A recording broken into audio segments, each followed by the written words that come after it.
ஐயா! இதுக்கு ஒரு எண்டே இல்லையா? அப்படின்னு தாங்க போயிட்டு இருக்கு. நம்ம வந்து பலூன் மாலி வச்சிருக்கோம். அது வந்து பார்த்தீங்கன்னா, டெய்லியும் ஃப்ரைஸ் வச்சுட்டு இருக்குங்க. நேத்து தான் ஒரு 50 to 60 ஃப்ரைஸ் எடுத்தோம். இன்னைக்கு பார்த்தீங்கன்னா, மறுபடியும் ஃப்ரைஸ் வச்சிருக்கு.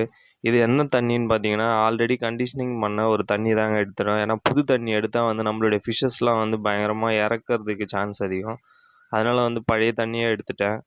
இதில பாருங்க எவ்வளோ ஃப்ரைஸ் இருக்குன்னு நீங்களே பாருங்களேன். மினிமம் பார்த்தீங்கன்னா, இதில ஒரு 30 to 40 ஃப்ரைஸ் இருக்கும். இது வந்து அழகா ஒரு சின்ன நெட் எடுத்து புடிச்சு இந்த தண்ணீல தான் விடுறேன்.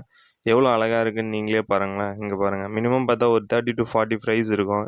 இத எடுத்துட்டு போயிட்டு நேத்து போட்ட அதே ஃப்ரைஸோட டேங்க்ல தாங்க ஆட் பண்ண போறோம். அதுக்குன்னு தனி செட்டப் குடுக்க முடியாது. அதனால தான் இங்க பாருங்க. இதில ஆல்ரெடி ஃப்ரைஸ் இருக்கு. இது வந்து பொட்டேட்டோ அந்த ஸ்வீட் பொட்டேட்டோ சொல்லுவாங்கல்ல, அதோட ரூட்ஸ் தான். அதில வந்து பாசம் அதிகமா இருக்கும். பாசம் வந்து மீனுக்கு கொஞ்சம் ஃபுட் வந்து அதுவே எடுக்கிறதுக்கு வாய்ப்பு அதிகம். அதனால தான் அது போட்டிருக்கேன்.